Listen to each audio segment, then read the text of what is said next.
নমস্কার বন্ধুরা, মল্লিকা কিচেনে আজকে বড় চিংড়ি নিয়ে এসেছি। এর একটি রেসিপি বানাবো, আপনার শুরু থেকে শেষ পর্যন্ত থাকবেন। এবার এই চিংড়ি মাছটাকে ভালো করে বেছে নিচ্ছি। বড় চিংড়িগুলো ধুয়ে নিয়ে এসে লবণ আর হলুদ মেখে রেখেছিলাম আধা ঘন্টা। এবার কড়াতে তেল দিয়ে দিয়েছি, তেলটা কিন্তু গরম হয়ে গেছে। এবারেই বড় চিংড়িগুলো আমি ভাজা করে নিচ্ছি।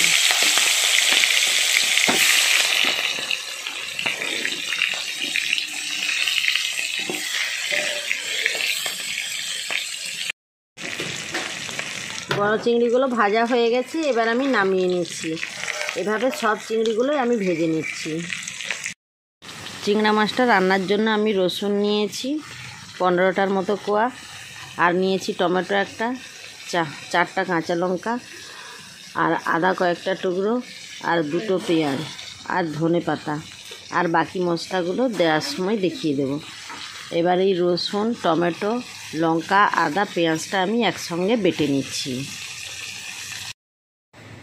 ওই বড় চিংড়িগুলো যে ভাজা করে নিয়েছি সেই তেলেই কিন্তু কেটে রাখা আলুগুলো একটু লাল লাল করে নেড়ে নিচ্ছি।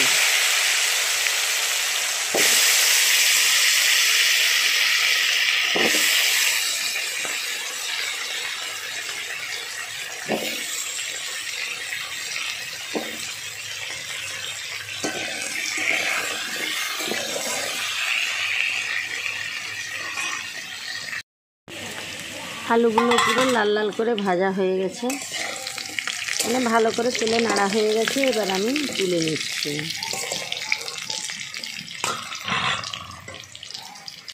তেলের ওপরেই কিন্তু দুটো তেজপাতা দিয়ে দিলাম, একটা শুকনো লঙ্কা দিয়ে দিলাম, আর দুটো এলাচ, দারুচিনি, লবঙ্গ, গোলমরিচ, আর গোটা কয়েকটা রসুনের কোয়া একসঙ্গে ফোড়নে দিয়ে দিলাম।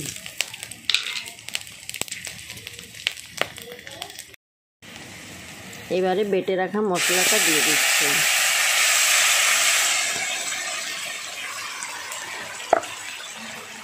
দিয়ে মশলাটা এবার ভালো করে নাড়া দিচ্ছি।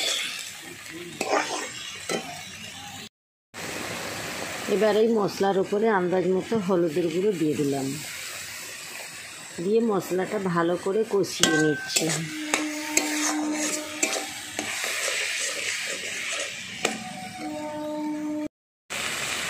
মশলাটা কিন্তু ভালো করে কষানো হয়ে গেছে। এবার ভেজে রাখা আলুগুলো আমি দিয়ে দিচ্ছি,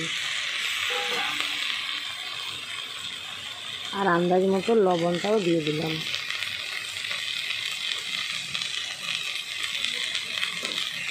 দিয়ে মশলার সঙ্গে ভালো করে আলুটাকে নেড়ে নিচ্ছি।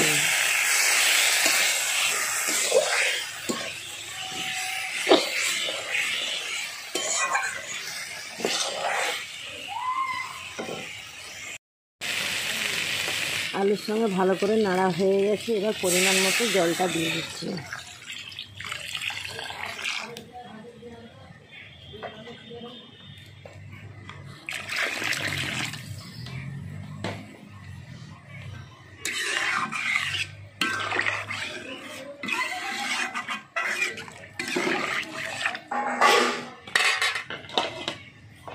এবারে আমি একটা ঢাকনা চাপা দিয়ে দিলাম।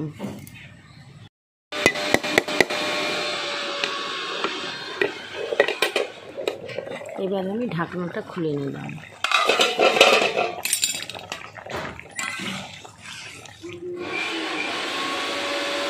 আলুটা কিন্তু পুরো সিদ্ধ হয়ে গেছে। এবারে ভেজে রাখা চিংড়া মাছগুলো দিয়ে দিচ্ছি।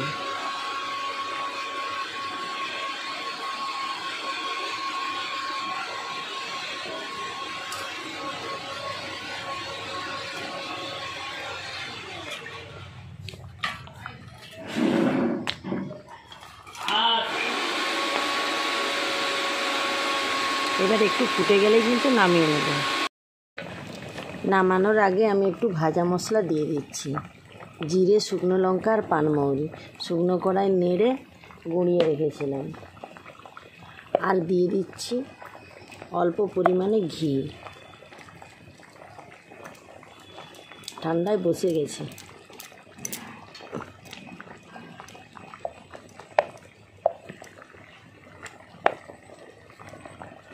একটুই ঘি দিলাম।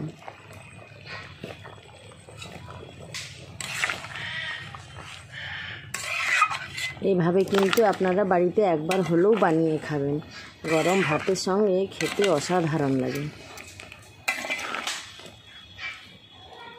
রান্নাটা হয়ে গেছে, আমি এবার নামিয়ে নিচ্ছি।